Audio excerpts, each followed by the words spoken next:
Hi friends, welcome to our channel. இந்த 2024ஆம் வருடத்தில் வரக்கூடிய இரண்டாவது சந்திர கிரகணத்தை பற்றி தான் இன்றைக்கி நாம் பார்க்க போகிறோம். இந்த வருடம் நிகழ இருக்கின்ற இரண்டாவது சந்திர கிரகணம் இந்தியாவில் தெரியுமா? அப்படி தெரியும் என்றால் இந்த கிரகணம் நடைபெறும் சரியான நேரம் என்ன? இந்த கிரகணம் நடைபெறுகின்ற காலங்களில் கர்ப்பவதியாக இருக்கின்ற பெண்கள் எந்தெந்த காரியங்களை தவிர்க்க வேண்டும், எந்தெந்த காரியங்களை செய்ய வேண்டும்?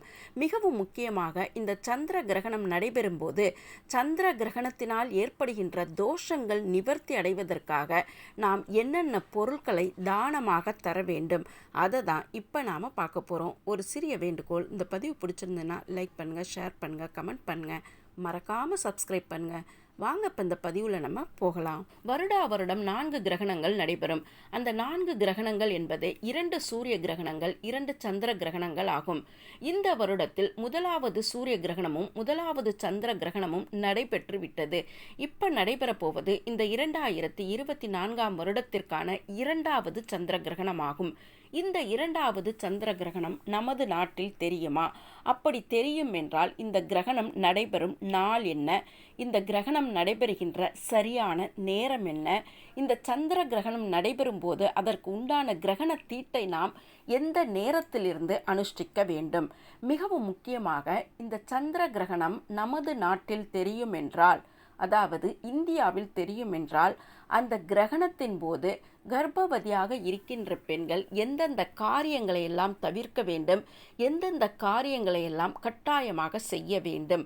அதே மாதிரியே ஒருவரது ஜாதகத்தில் சந்திர கிரகத்தினால் தோஷமோ அல்லது அந்த கிரகத்தினால் ஏதாவது பாதிப்பு இருந்தால் அவர்கள் கட்டாயமாக இந்த சந்திர கிரகணம் முடிந்த பிறகு இந்த பொருட்களை எல்லாம் தானமாக தர வேண்டும். இந்த 2வது சந்திர கிரகணம் இந்தியாவில் தெரிந்தாலும் சரி, தெரியாவிட்டாலும் சரி, இந்த நாளில் சந்திர தோஷம் உள்ளவர்கள் கட்டாயமாக இந்த பொருட்களை தானமாக தர வேண்டும். இந்த பொருட்களை தானமாக தருவதினால் உங்களுக்கு இருக்கின்ற கடன் பிரச்சனை என்பது தீர ஆரம்பிக்கும். ஒருவருக்கு சந்திர கிரகத்தினால் பிரச்சனைகள் இருந்தாலே அந்த இல்லத்தில் பண பிரச்சனை என்பது தொடர்ந்து இருந்து கொண்டே இருக்கும். ஆகவே இந்த சந்திர கிரகண நாளன்று கிரகணம் முடிந்த பிறகு நீங்கள் இந்த பொருட்களை எல்லாம் தானமாக தர வேண்டும். நீங்கள் தானமாக தருவதினால் தானம் பெற்றவர் மகிழ்ச்சியுடன் உங்களை வாழ்த்துவார். அந்த மகிழ்ச்சியும் வாழ்த்தும் தான் உங்களுடைய வாழ்க்கையில் இருக்கின்ற பண பிரச்சனைகளை தீர்த்து வைக்கும். ஆகவே மறக்காமல் இந்த சந்திர கிரகணம் முடிந்த பிறகு நான் சொல்ல போகின்ற பொருட்களை தானமாக தர வேண்டும்.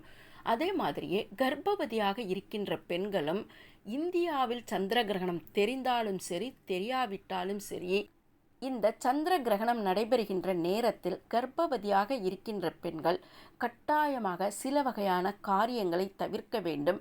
அதே மாதிரியே சில வகையான காரியங்களை கண்டிப்பாக செய்ய வேண்டும். இப்போ நாம் கர்ப்பவதியாக இருக்கின்ற பெண்கள் எந்தெந்த காரியங்களை தவிர்க்க வேண்டும், எந்தெந்த காரியங்களை செய்ய வேண்டும் என்று பார்க்கலாம். முதலில் தவிர்க்க வேண்டிய காரியங்கள். இந்த கிரகண காலங்களில் கர்ப்பவதியாக இருக்கின்ற பெண்கள் கூர்மையான ஆயுதங்களை வைத்து வேலை செய்வதை கண்டிப்பாக தவிர்க்க வேண்டும். அதாவது கத்தியோ அருவாமனையோ வைத்து பழங்கள் நறுக்குவதோ அல்லது காய்கறிகள் நறுக்குவதையோ கண்டிப்பாக தவிர்க்க வேண்டும். ஊசி நூல் வைத்து தைப்பது, கத்திரிக்கோல் வைத்து துணிகளை கட் பண்ணுவதோ அல்லது வேறு ஏதாவது பொருட்களை கட் செய்வதையோ தவிர்த்துவிட வேண்டும். அதே மாதிரியே உங்களது புடவையிலோ அல்லது பிளவுஸிலோ அல்லது துப்பட்டாவிலோ சேஃப்டி பின் போடக்கூடாது. அதாவது இந்த சந்திர கிரகணம் நடைபெறுகின்ற நேரத்தில் மட்டுமே. இந்த கூர்மையான ஆயுதங்களை வைத்து நீங்கள் வேலை செய்யும் போது வயிற்றில் இருக்கின்ற குழந்தைக்கு பாதிப்பு ஏற்படும் என்று நம்முடைய முன்னோர்கள் சொல்லி வைத்திருக்கிறார்கள். ஆகவே நம்முடைய முன்னோர்கள் சொல்லி வைத்த இந்த காரியத்தை எல்லாம் கட்டாயமாக தவிர்க்க வேண்டும். மிகவும் முக்கியமாக இந்த கிரகணம் நடைபெறுகின்ற நேரத்தில் கர்ப்பவதியாக இருக்கின்ற பெண்கள் தூங்கக்கூடாது. இது மிக மிக அவசியம். அதே மாதிரியே தேங்காய் உடைக்கக்கூடாது, பூசணிக்காய் உடைக்கக்கூடாது. இந்த நேரத்தில் உங்களது கழுத்திலோ அல்லது கைகளிலோ குத்துவது போன்று ஏதாவது ஜுவல்ஸ் அணிந்திருந்தால் அதையும் நீங்கள் கழற்றி வைத்துவிட வேண்டும். இப்போ நாம் இந்த கர்ப்பவதியாக இருக்கின்ற பெண்கள் கிரகண நேரத்தில் எந்தெந்த காரியங்களை கட்டாயமாக செய்ய வேண்டும் என்று பார்க்கலாம். கர்ப்பவதியாக இருக்கின்ற பெண்கள் உங்களது வயிற்றில் இருக்கின்ற குழந்தை ஆரோக்கியமாக இருக்க வேண்டும் என்று உங்களது வயிற்றை சுற்றி காய்ச்சாத பாலை எடுத்து தடவி கொள்ள வேண்டும். அதாவது வயிற்றில் இருக்கின்ற குழந்தைக்கு அந்த சந்திர கிரகத்தினால் எந்த ஒரு பாதிப்பும் ஏற்படக்கூடாது என்று காய்ச்சாத பாலை எடுத்து வயிற்றில் எண்ணெய் போல் பூசிக்கொள்ள வேண்டும். அப்படி காய்ச்சாத பால் இல்லை என்றால் நாம் கோலத்துக்கு போடுகின்ற அந்த காவியை குழைத்து கொஞ்சமாக வயிற்றில் பூசிக்கொள்ள வேண்டும். அதுவும் இல்லை என்றால் பசுஞ்சாணி கொஞ்சமாக எடுத்து அதை நீரில் கரைத்து அந்த நீரை உங்களது வயிற்றில் தடவிக்கொள்ள வேண்டும். இந்த மாதிரி தடவுவதினால் உங்களது வயிற்றில் இருக்கின்ற குழந்தைக்கு சந்திர கிரகத்தினால் எந்த ஒரு பாதிப்பும் ஏற்படாது. அதே மாதிரியே இந்த நேரத்தில் நீங்கள் தூங்காமல் கணபதி பாடல்களையும் கணபதி ஸ்லோகங்களையும் கேட்க வேண்டும். மிகவும் முக்கியமாக இந்த கிரகணம் நடைபெறுகின்ற நேரத்தில் கர்ப்பவதியாக இருக்கின்ற பெண்கள் உணவும் நீரும் எடுத்துக்கொள்ளக்கூடாது. இது மிக மிக அவசியம். கிரகணம் ஆரம்பிப்பதற்கு ஒரு அரை மணி நேரம் முன்னாடியே நீங்கள் உணவோ நீரோ எடுத்துக்கொள்ளலாம். சரி, இப்போ நாம் இந்த சந்திர கிரகணம் நடைபெறுகின்ற நாளில் கிரகணம் முடிந்த பிறகு கிரகண தோஷம் நிவர்த்தி ஆவதற்கும் பணப்பிரச்சனை தீர்வதற்கும் எந்தெந்த பொருட்களை எல்லாம் நாம் தானமாக தர வேண்டும் என்று பார்க்கலாம். சந்திர கிரகணம் முடிந்த பிறகு தலைக்கு குளித்துவிட்டு உங்களது வீடு முழுவதும் கோமியமோ அல்லது மஞ்சள் நீரோ தெளிக்க வேண்டும். இந்த மாதிரி தெளித்த பிறகு உங்களது வீட்டிலேயே நீங்கள் சமையல் செய்து அன்னதானம் செய்யலாம். அப்படி உங்களது வீட்டில் நீங்கள் சமையல் செய்ய முடியவில்லை என்றால் அரிசி, பருப்பு, பால், தயிர், நெய், உப்பு இவையெல்லாம் நீங்கள் தானமாக தரலாம். உப்பை நீங்கள் தானமாக கொடுக்கும்போது வாங்குபவரின் கையில் தராமல் தரையில் வைத்துவிட வேண்டும். இந்த பொருட்களை எல்லாம் நீங்கள் தானமாக செய்வதினால் உங்களுக்கு இருக்கின்ற பண பிரச்சனை என்பது கட்டாயமாக தீரும்.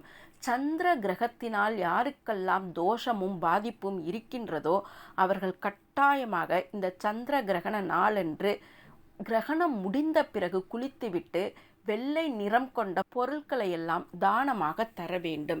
இந்த மாதிரி தருவதினால் உங்களது இல்லத்தில் இருக்கின்ற பண பிரச்சனை தீரும், பலவிதமான பிரச்சனைகளும் தீரும்.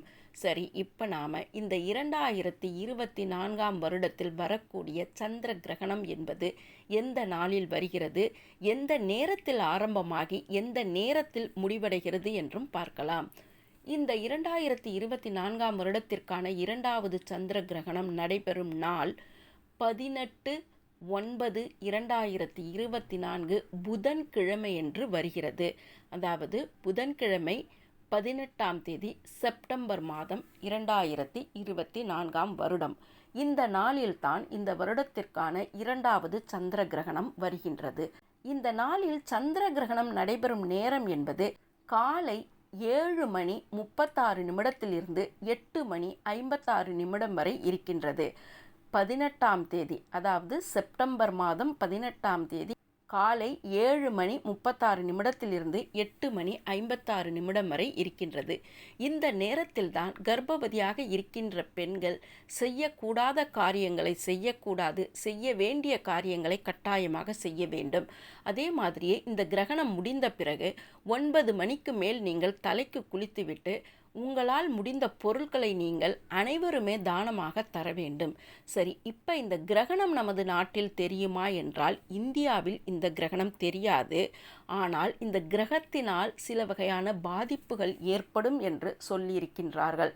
ஆகவே தான் இந்த கிரகணம் என்பது நமது நாட்டில் தெரியாது என்பதனால் இந்த கிரகணத்திற்கான தீட்டு நமக்கு கிடையாது. ஆனால் கர்ப்பவதியாக இருக்கின்ற பெண்கள் கட்டாயமாக இந்த கிரகணம் நமது நாட்டில் தெரிந்தாலும் தெரியாவிட்டாலும் நம்முடைய முன்னோர்கள் சொல்லி வைத்த இந்த காரியங்களை எல்லாம் தவிர்க்க வேண்டும். சில காரியங்களை நீங்கள் கட்டாயமாக செய்ய வேண்டும். இந்த பதிவு பிடிச்சிருக்குன்னு நினைக்கிறேன். பிடிச்சிருந்தா லைக் பண்ணுங்கள், ஷேர் பண்ணுங்கள், கமெண்ட் பண்ணுங்கள், மறக்காமல் சப்ஸ்கிரைப் பண்ணுங்கள். மீண்டும் ஒரு நல்ல பதிவுடன் உங்களை சந்திக்கின்றேன். வணக்கம்.